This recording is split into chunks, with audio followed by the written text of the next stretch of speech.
Hello and welcome to Avenge This, a show where if we can't predict the twist, you can be damn sure we'll avenge it. We're partway through April and currently being bombarded with trailers for Marvel's next big cinematic adventures. That's both Thunderbolts Asterix and Fantastic Four First Steps. But those of you that are out there that are also little Marvel freaks are well aware that as of this recording, we just got the final episode of season 1 of Daredevil Born Again. So we're going to talk about that today. As always, this is going to be full of spoilers, so if you haven't finished the first season, just go ahead and dramatically jump off the top of a building with your BFF and swing away safely. Just do it. Just go ahead and do it right now. And if you're a longtime listener of the show, you know that 50% of our hosts live to mainline Marvel content straight into our eyeballs. So joining me today, to no surprise to anyone, is Matt. Frank Castle wants to make it 100% sure he is not with you, Cole. Yeah. Hey, I'm here. 50% of your hosts care about Marvel stuff because 50% of your hosts care about you more than the other 50%. Don't let them tell you otherwise, and they're not here to disagree. Also, Frank Castle does want to make it 100% clear that he's not with you, and you're a clown if you think he is. Oh my God. Yeah. I mean, we'll talk a bit about Frank Castle before we're done here, but just what a great moment. And I want to hold that. I want to move forward. So we'll just start real briefly here. Matt, what were your initial thoughts on Daredevil Born Again season 1? Daredevil Born Again season 1, good. I really liked it. I think that they did a really, really good job rebooting, restarting, following up with whatever verb you want to put in there with the Netflix series. And it's honestly kind of impressive, I think, knowing the stumbling blocks that Marvel has hit along the way with a lot of their television productions. It just feels to me like Marvel's figured TV out. It took them a lot of mistakes to get here. And I certainly don't want to say like, oh, they got one, they're going to be great forever. But Daredevil Born Again is proof to me that Marvel can do television and it is good and I like it and I want to watch it every week. And also, it doesn't feel like a 7-hour movie split up 6 times, you know? Yeah, I'd agree with that, by no way I think are either of us going to say like Marvel is cured of, some of the missteps they've had. But I agree. I enjoyed watching the show. I looked forward to it each week. I think they did a good job kind of jumping back into Matt Murdock's story. But I want to save some of that because we're going to get into it. And so something that Matt and I did the last time that we did an Avenge This, because reminder, 2 of us love you more than everyone else. It's true. We're going to switch it up a little bit and do a thing that we do. We used to do a 60-second plot breakdown before these, but those were frantic and candidly stressful. And so we're stealing an idea that we do over on Deconstructed, our Debate This premium show, which again, you can go check out at patreon.com/debatethiscast. And we call these Disney Vader pitches. And so the goal is to give the plot of the movie, or in this case, season 1 of this series, in as few words as possible. So Matt, what is your Disney Vader pitch? My Disney Vader pitch is : New York City, Kingpin is the mayor, Daredevil isn't being a superhero. Both of those things go exactly how you expect them to go. That's my Disney Vader pitch. Yeah, man. I was gonna say something pretty similar of Daredevil no longer hero, Mayor Fisk try to be hero, both change tone by end of season 1. Because just obviously Mayor Fisk is trying to be the mayor, and then that goes great. And Matt Murdock's like, I don't need to do this anymore, which obviously was a doomed angle from the start. The thing that I'll say is more nuanced, or let me say that in a more nuanced way. I think the nuance behind this series is that it is asking the question of what is a hero and what does anonymity mean to heroics. And it tells that in a pretty modern look at, hyper aggressive policing in America. Right. Wonder why. So couldn't be looking outward. I think that this show, in some ways, it's like, well, it's Daredevil season 4. That's pretty much all you need to know what it is. Sure. Versus there's definitely a deeper meaning. There's more nuance to this show that doesn't come across in that pitch. But at the same time, it's like, we're just doing Daredevil again. It's great. Mm-hmm. Yeah, I would even go so far to say that I think the ultimate story in this show is when you have a choice to do whatever you want to do, like, who are you really? Like, what can you pretend to be? And then who are you called to be? I think ends up being kind of the theme of this. But let's move on. We've got some fun discussion questions, some plot points to go over. And so just starting here at the top, it's pretty well known that this series went through some creative rewrites. It at first wasn't going to launch, and then the main characters, Matt Murdock and Wilson Fisk's characters, did some like pressing to get it going and rewritten and reapproached some things. And honestly, creative rewrite seems to be a growing trend in Marvel productions, good, bad, or otherwise. We don't have time to talk about that today. But my just first question to start off here, Matt, is did any major story beats in the series stick out to you or feel off? Were there any times that you felt that like, oh, this probably wasn't there before and maybe this was a thing they added in? And knowing that it was rewritten, most importantly, what did you think of the opening of the series? So I'm going to work backwards. Yeah. Like Todd already said, spoiler warning. So Karen and Foggy are back, and Foggy dies. And Foggy dies right away.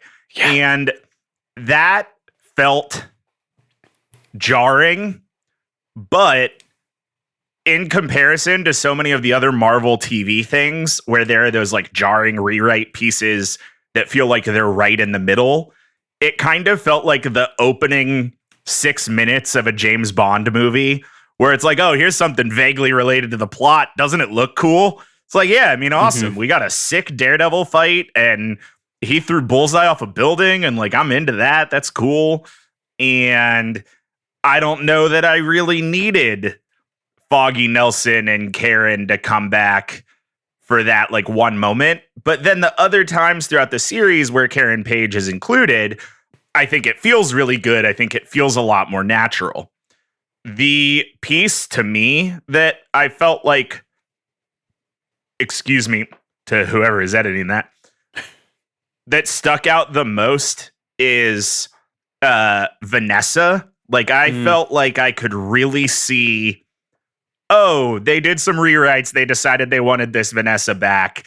And so they split her into scenes where she's sitting on the opposite side of the couch or the opposite side of the table or what have you.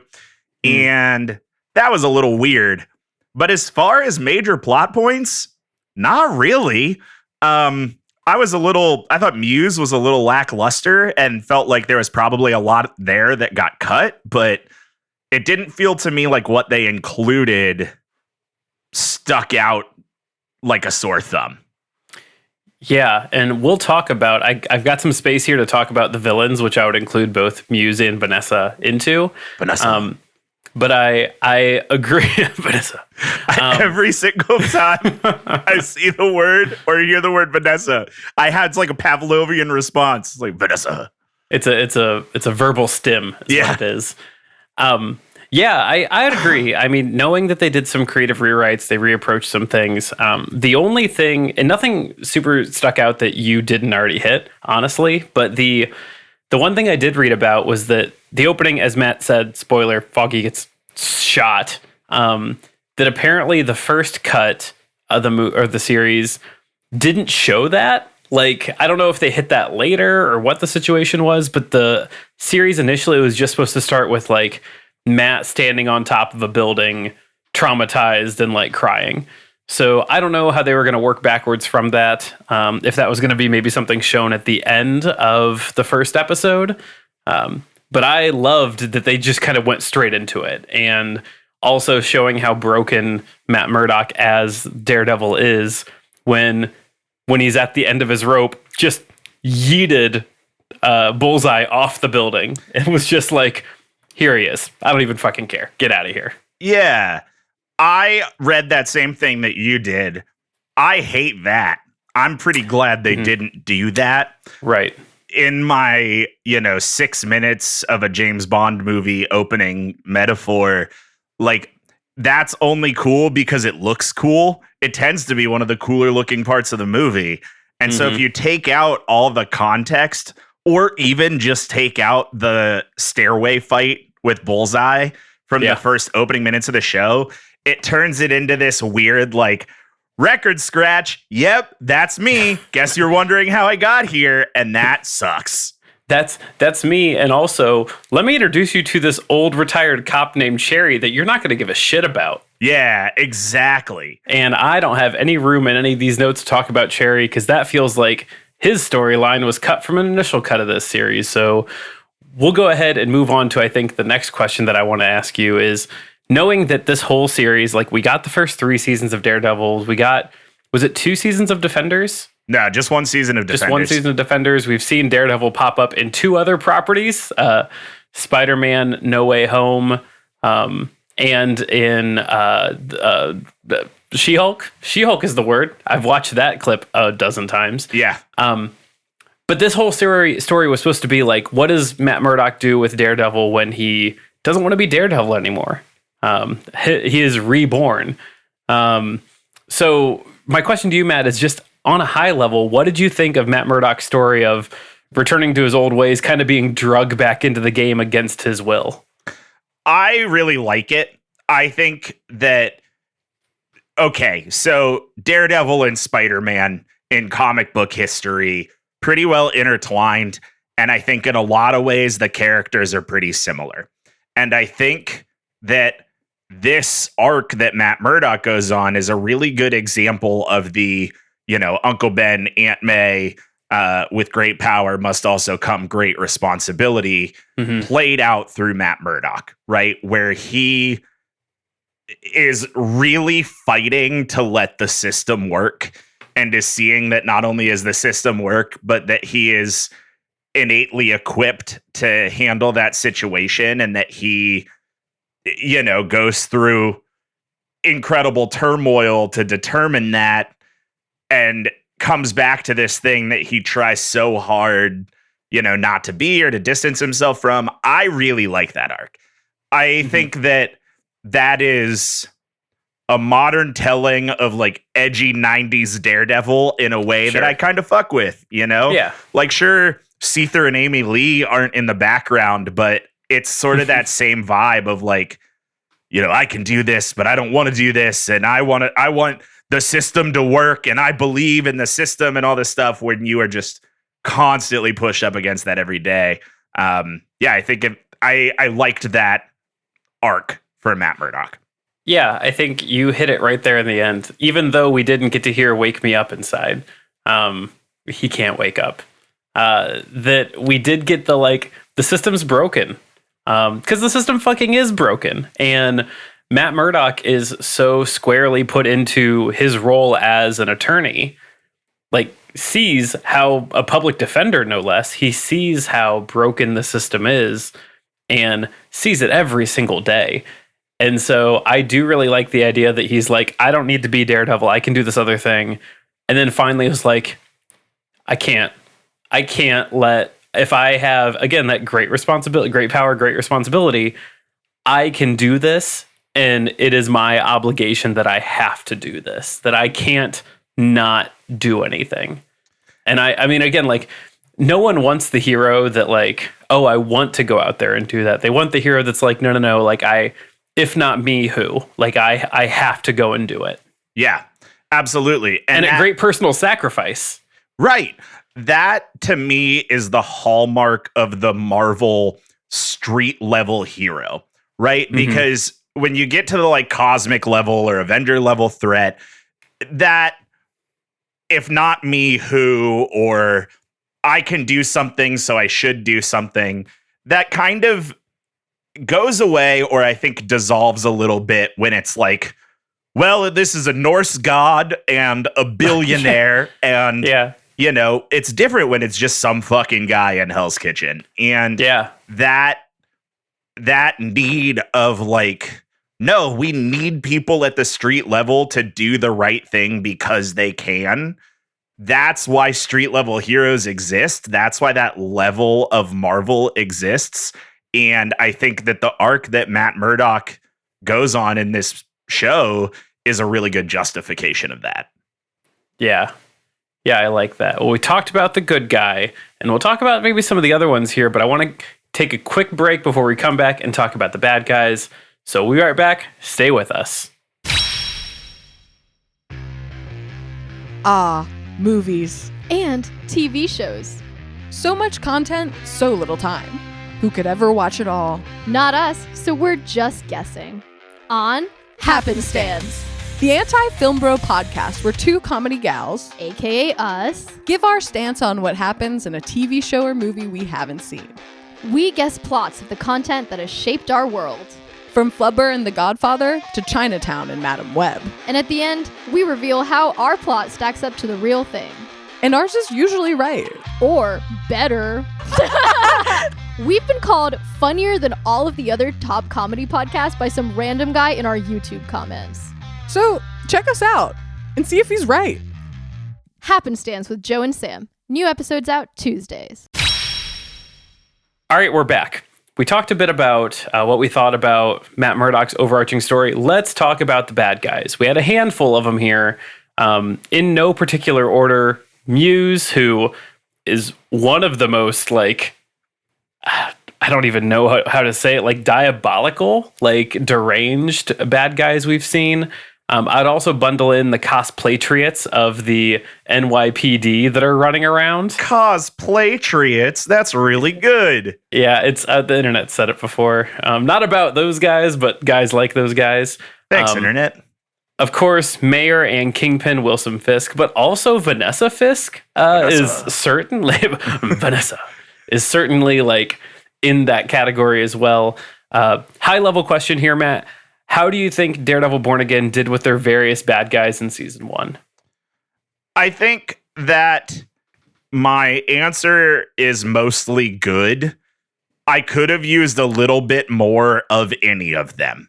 You know, like, I think in a way, okay, all right, let me zoom out. Let me cope for Marvel for a second. Sure. Let me huff some cope. I think that making Muse this sort of like street level villain and Bullseye this like street level villain and very quickly dispatching them from the story, from existence, whatever, kind of lends to the storytelling that Wilson Fisk is trying to make of like vigilante, good or bad is vigilante. If they've got a mask, it's bad.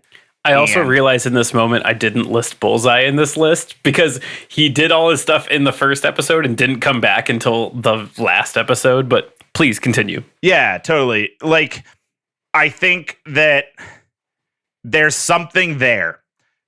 Now, that said, I don't think I liked it. I wanted a little bit more of any villain, you know, because I think that where this show ends, it wants the task force, you know, the anti-vigilante task force, which feels like AVTF, feels like something we're going to see on uniforms in the next 3 movies.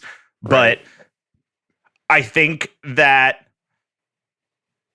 that's what the show wants you to consider the main villain. And of course, because like that's just part of Wilson Fisk, but I really wanted more of the serial killer siphoning blood out of people, painting political murals. There's a cool story there that we just glossed right over. And that bummed me out for sure. And like I said, I think the biggest stick out to me was Vanessa. And I feel like knowing that there was originally a recasting and a different actress was going to do that role. Yeah. I feel like there was a reason for that decision. And I think they might have been right.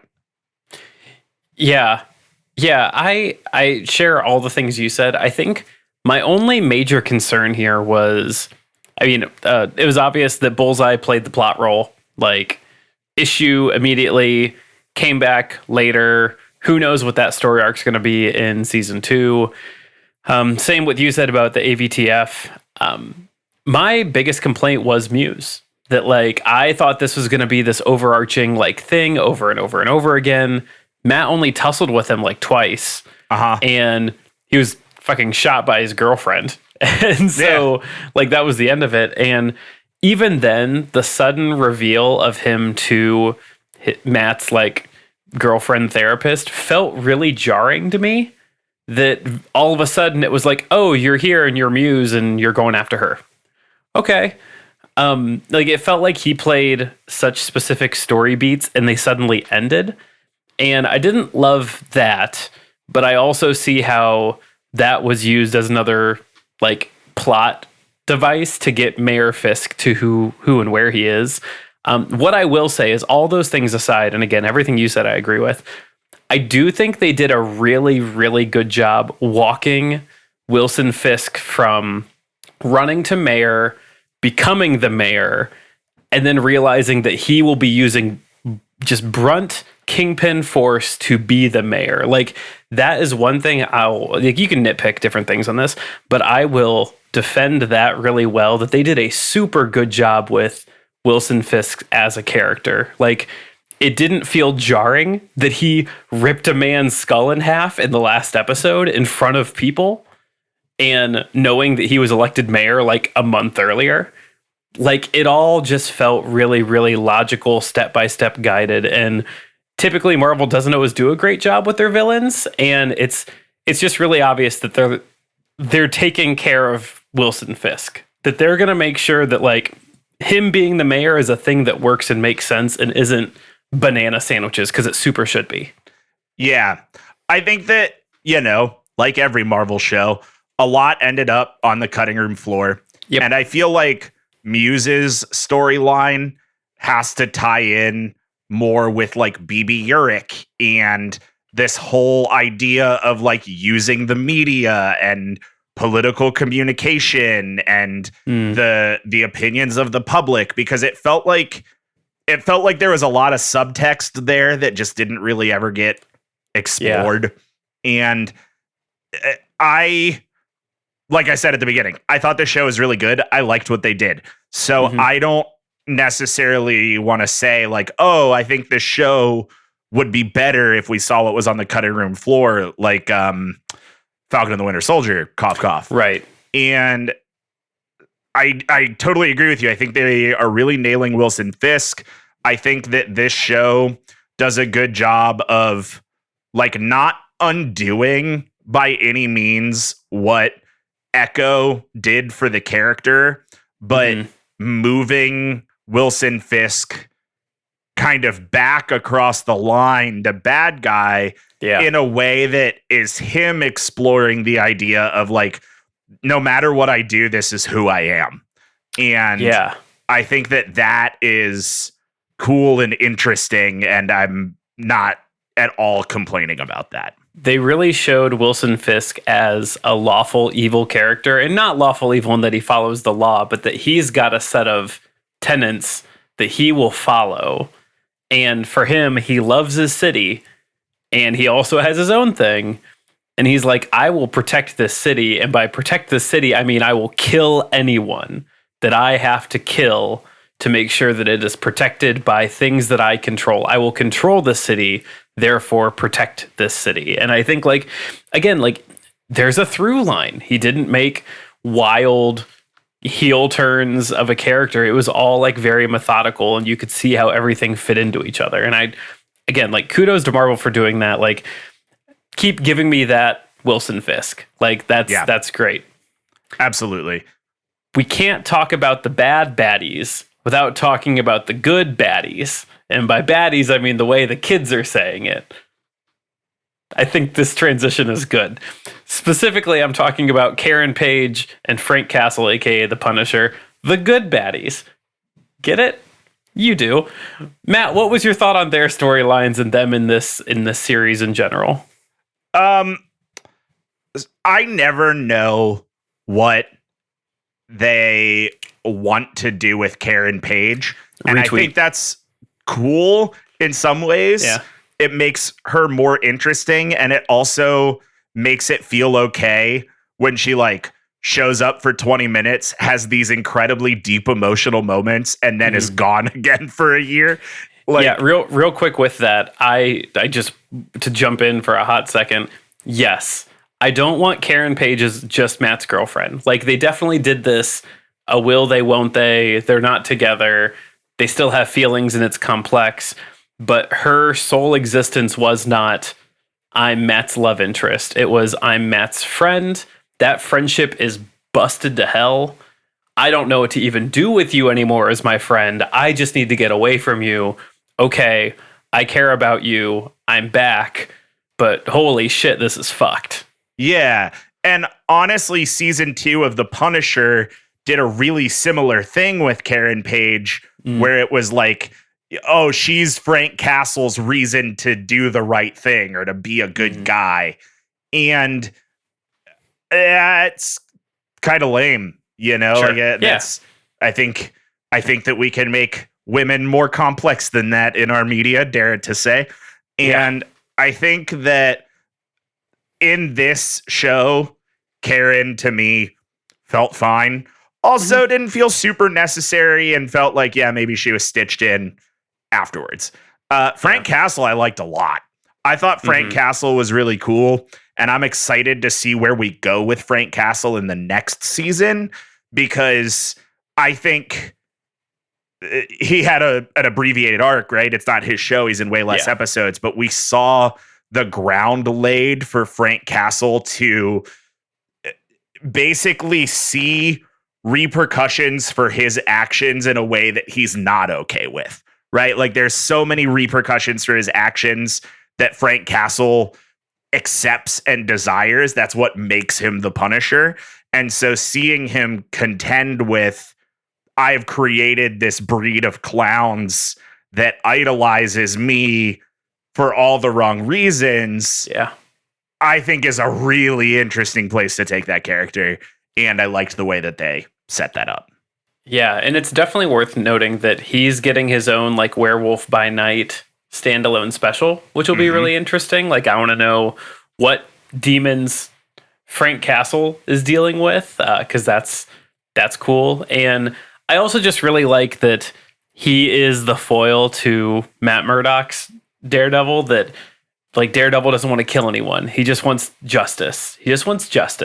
And Frank Castle's like, hey, cool, I also want justice. And how we get there is going to look a little different, but we will together get justice. Let's shake on it. Like the scene where they're leaving like they're leaving that like the penthouse, and they like Matt Murdock goes grenade, and like they run and they jump off and they swing, and like when they land down at the street, like the one thing Matt Murdock says is like, you're an asshole, Frank. Like, just like, again, both of them are alive. They made it out because, I mean, candidly, they made it out because Frank Castle killed a bunch of people. Yeah. But like, Matt Murdock can still be like, hey, Frank, this fucking sucks, dude. Like, you are tough to be around. And it's also, I don't know, I really get a kick out of every time Punisher calls Daredevil Red. Yeah. I just really enjoy like that. It's almost like, I won't say your silly name. Like, you're just called Red. Yeah. Yeah, I know. I dig that a lot. And I like that, honestly, we just get to see more of John Barenthal's Frank Castle, because it's such an incredible rendition and exploration of a very cool and oft misunderstood character in Marvel. And I'm excited to see him portrayed as, you know, the way that he's really misunderstood in a lot of ways. Right. I mean, for those unaware, and Matt already hinted at it earlier, like cops wearing Punisher gear, bad, both in comics and society. So bad, in fact, that a couple years back they like changed the Punisher logo, and I don't know if that really like stuck or not, but they basically said it's not a skull anymore. It's like the power of a demon kind of stuff, which honestly, anything to keep it from being like a thing that edgy law enforcement wear, like that's a win. Yeah, exactly. So we always end these with wild predictions. And so I don't know how many wild predictions we make here, but we'll jump into this aspect regardless that season 1 ends with Daredevil saying that he needs an army. And that can be interpreted in a number of ways. But the last thing we see at the end of season 1 is that he walks into that old bar. Is it Josie's? Is that what it is? Yeah. His old haunt. And we see a handful of NPCs of the story, including, again, Cherry, a man whose plot line had to have been butchered from the first cut. So, high-level, silly questions here for you, Matt. Who do you think we see in season 2? More importantly, to fill, or what do you think we'll see in season 2? More importantly, to fill our quota of baseless guesses, who do you think we'll see in the next season? And also, Foggy Dead, Y or N, circle it and pass the note back to me. Yeah, okay. Working backwards, I think Foggy Dead, Y. I think yes, and I have to say that. I am legally required to say that because we have seen a body and we have seen a funeral. And look, I guess technically we didn't see like a funeral. We saw like a funeral code thing. Sure. Code, Jesus Christ, like a funeral itinerary or right. Run an agenda of the funeral. An agenda, yeah. For pamphlet or pamphlet would probably be the right answer, maybe. So I've always said, you see a body in a funeral, they're dead. So I have to say yes because of that. Is there a possibility that Foggy is still alive? Yes. I know there's like a whole comic run where he fakes his death, yada, yada, yada. I don't feel like we're doing that. Yeah. I know Eldon Henson is back in season 2. I believe that it's probably like for flashbacks or something. Back like Yondu was back. Yes. I just have a really hard time believing that we faked Foggy's death. That feels crazy to me. Especially knowing that they rewrote that intro basically from scratch. Like, that would be a crazy thing to like shove in and be like, well, this is what we're going to do with it. So that's that. What do I think we're going to see next season? Vigilantes proving that there's a reason for vigilantism, I guess. And I think maybe I think we're probably going to get a really weird sit-down interview between like BB Urich and maybe Daredevil or like maybe another hero, because it kind of feels like they were setting up for that.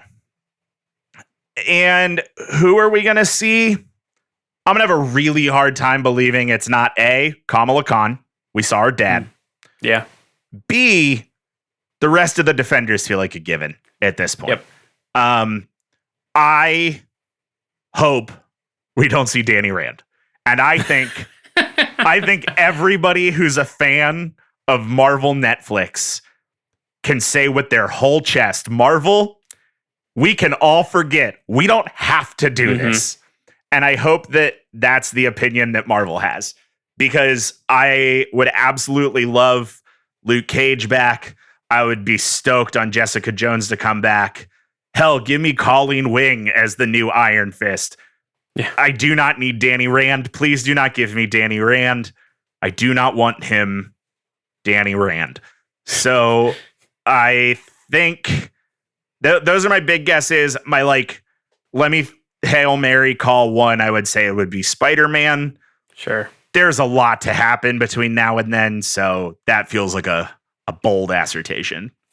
Yeah, I'm gonna disagree. Foggy Dead N. Oh, and for all the reasons that you said, yes. I think knowing there's a storyline, Foggy back, Mephisto. Moving on. What do we see? I think you nailed it. I think it's a storyline about vigilantes good, and it puts Mayor Fisk on his back heel. Who do we see? Man, same answers. Maybe a Kate Bishop. If we get Kamala Khan, we're getting Kate Bishop, I would assume. I don't know how we don't get the Defenders, which I think also includes I do not want him Danny Rand. I do not want him in a boat. I do not want him across a moat. I just think the Defenders, if they don't give us some of the Defenders or all the Defenders in season 2, what has this been for? Right. Especially knowing there were rewrites to bring the old cast in. Like, knowing we've done all this, we've been through the rigmarole. Yeah, it's got to be for something. I have to imagine it's the Defenders. I have to imagine, it's more people who they slyly stuck and 3 months for Secret Wars into their contract or some shit. Like, sure. It just feels like it would be really crazy for them not to be setting up for the Defenders. I think anybody else is fair game and a total guess. Spider-Man referenced, Kamala Khan referenced. Yeah. But, that's meant nothing for years. So, yeah, I think the Spider-Man, I see a reference, but I don't see an actual playoff. I've just got a feeling that Sony can't get it together. Not that they don't want to, just that they can't. Yeah. That's how I feel about it too. Like, we've got a Spider-Man 4 we've got to get through. Yep. I assume that Spider-Man is going to be in every Avengers movie, even though his chair wasn't in the lineup. I would have a really hard time believing that Marvel TV and Sony can play ball. Yeah, I don't believe it. And speaking of things I can't believe we hit the end of this episode. Holy shit, what a transition. Thanks again so much for listening in to Avenge This, a show brought to you by the nerds that debate this. And if you like what you heard today, be sure to subscribe to Avenge This podcast, where you can find recaps for movies and shows from the MCU, and also sometimes the DC stuff, but maybe not. But we'll probably do Superman, and nothing else is promised and nothing is guaranteed. Until next time, I'm Todd Thomas. Wait, hold on. I was looking up lines from Green Eggs and Ham. Okay, you got it. You got 2 minutes. Would I eat him in a box? Would I eat him with a fox? My name is Matt Danny Rand Cole. Sure. And hey, catch us next month as we talk about the Thunderbolts asterisk, because that probably means something.